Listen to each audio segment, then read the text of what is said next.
Casulo está de volta, hoje falando sobre a internet, a conexão, o mundo cada vez mais conectado. Estamos aqui então com a professora Laura Seligman, professora de produção multimídia e também de ciberjornalismo. E as crianças agora também estão cada vez mais conectadas na internet. Quem vai falar um pouco mais sobre isso com a gente é a repórter Laís Lara. É cada vez mais comum ver crianças conectadas. A internet e os jogos eletrônicos mantêm elas entretidas durante várias horas. Mas será que essa tecnologia é importante para o desenvolvimento? Eu acredito que hoje o que a gente esteja passando é bem a questão de adaptação dessa nova mídia, da nova tecnologia, que a gente acaba encarando como uma grande mudança, né? Mas se nós formos pensar em uma antiguidade em que lá no início não se tinha nem a escrita e alguém um dia desenvolveu a possibilidade de uma escrita em uma tabuinha de cera, para aquela época isso era uma grande tecnologia. E as coisas foram se adaptando e chegamos ao ponto que chegamos hoje. Então eu vejo que hoje, considerando as crianças e considerando essa nova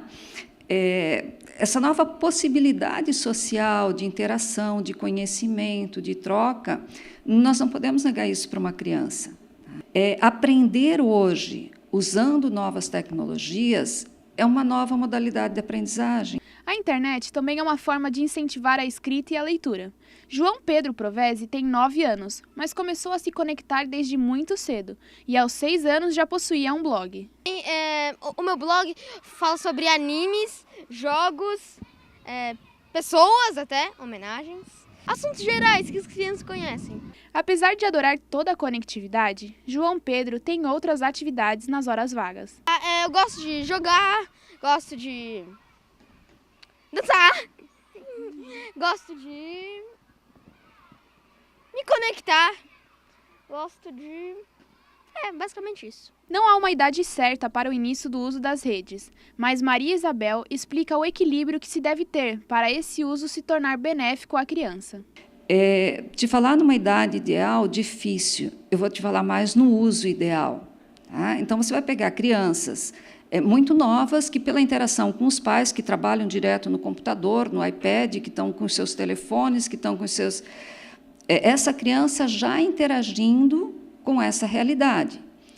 Se o pai souber mediar essa interação, essa criança que lá, numa geração anterior, tá?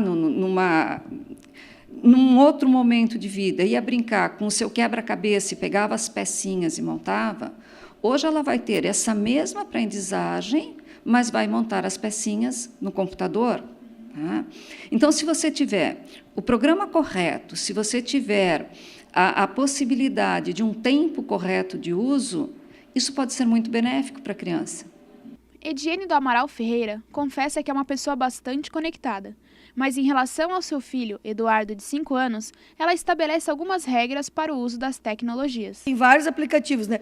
Os jogos, tanto do Nintendo quanto dos aplicativos do iPad ou do iPhone, são nos finais de semana, mas ele tem um joguinho que ele pode, durante a semana, que é no computador, chamado Coelho Sabido, que é um jogo pedagógico. Então, ele desenvolve, ele ajuda o reconhecimento do alfabeto, ele ajuda matemática, cálculos lógicos, né? Então, esse joguinho, né, que é o Coelho Sabido, ele tem acesso durante a semana e são jogos pedagógicos, também, claro, né, 20 minutos, 10 minutos. Né? Bom, professor, então é fácil lembrar que muitas das gerações antigas, eu, por exemplo, aprendi a ler quadrinhos, né? Aprendi a ler o gibi da Turma da Mônica e hoje em dia as crianças já estão aprendendo a ler de outra forma, aprendendo a ler com os tablets, com os smartphones, na internet. Muitas crianças aprendem até, antes de ler, aprender a internet. Então, você acredita que a tecnologia ela veio favorecer esse desenvolvimento? Mas, claro, veja só, você aprendeu a ler em quadrinhos, é mídia.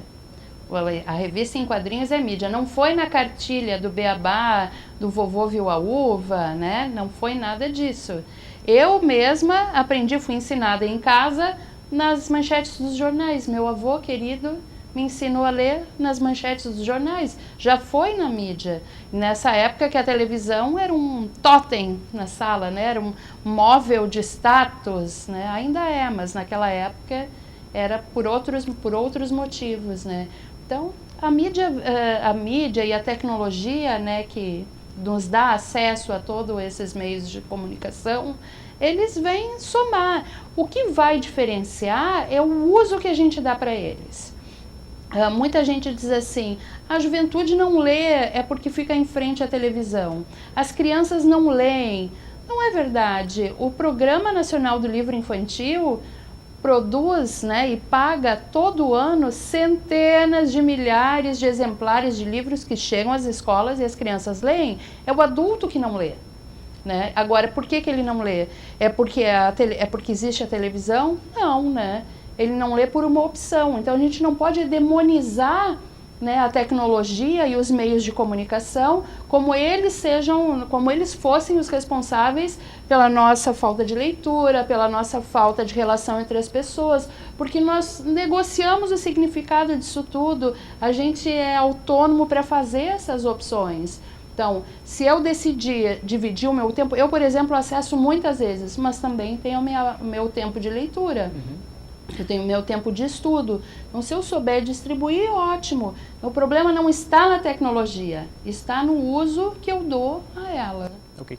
Além da leitura, né, a internet ela proporciona outros meios também, idiomas, novas línguas, desenhos. Desculpe eu te interromper, mas nossa presença virtual em lugares em que eu não poderia ir. Por exemplo, hoje qualquer pessoa com acesso à internet, mesmo que não seja meu, que eu vá a um lugar público, eu posso visitar museus do mundo todo, bibliotecas do mundo todo, eu posso ir fazer um passeio virtual no Museu do Louvre em Paris. Então a internet também democratiza isso. De uma certa forma, sim.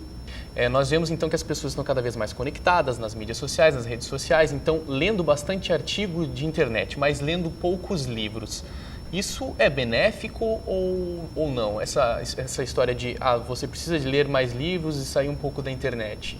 Então, há uma transformação ocorrendo nesse momento do que a gente pode chamar de cultura jovem. Eu estou iniciando uma pesquisa exatamente nesse sentido, uma pesquisa que vai durar alguns anos, porque a gente ainda não sabe se é uma superficialidade ou se é um novo tipo de conceito que a gente está vivenciando.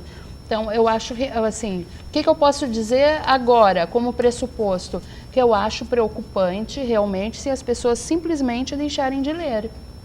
Porque eu não posso reinventar a roda o tempo todo. O que eu faço se eu vou criar algo novo? Eu tenho que me voltar para trás, ou para os lados também, e ver o que os outros estão fazendo ou o que já foi feito até então. Né? Senão a gente jamais...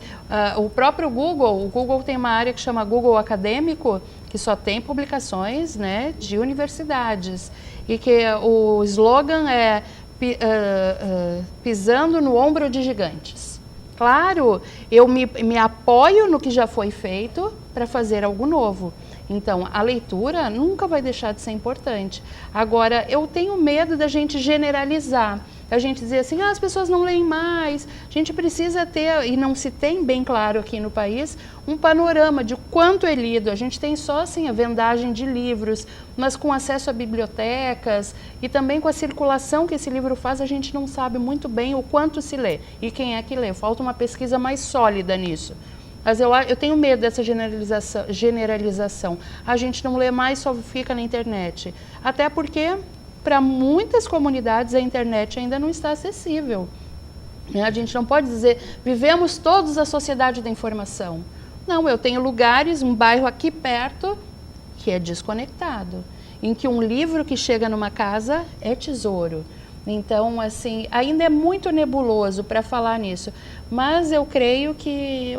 Assim, o meu sentimento é que a sociedade livresca vai ter que conviver com a sociedade conectada e que nunca haverá assim, uma substituição. Como em todos os grandes tempos de mudança, a gente fica nessa angústia, mas eu não acredito que haja assim, uma sobreposição de uma em relação à outra. Então, sobre a questão da criação, existe uma limitação, precisa existir uma limitação? Qual a idade que as crianças têm que ter o acesso da internet? e também os pais, eles precisam estar mais próximos para verificar o que essas crianças estão acessando? Isso mesmo. Eu acho que o acesso pode ser desde que ele consiga manipular. Inclusive, os programas de internet e os próprios programas de computadores offline, eles têm uma lógica desenvolvida tão clara, assim, que tem criança que não sabe ler, não entende a mensagem que está escrita e responde certo, sim ou não, mesmo sem saber ler, porque a lógica é feita para isso. Agora, claro que até uma certa idade eu devo controlar, porque o que uma criança acessa não é o mesmo que um adolescente ou um adulto deve ler. Então, para finalizar, professora, fazendo um saldo, ele é mais positivo ou é mais negativo para a questão da conectividade das pessoas, das crianças, enfim, sobre tudo que a gente comentou até agora no programa? Eu vou dizer que pode ser sempre positivo, desde que eu tenha controle e autonomia sobre o uso. Tá, ok. Muito obrigado, então, professora Laura. O Casulo, então, fica por aqui. Até a próxima semana com mais um programa para você.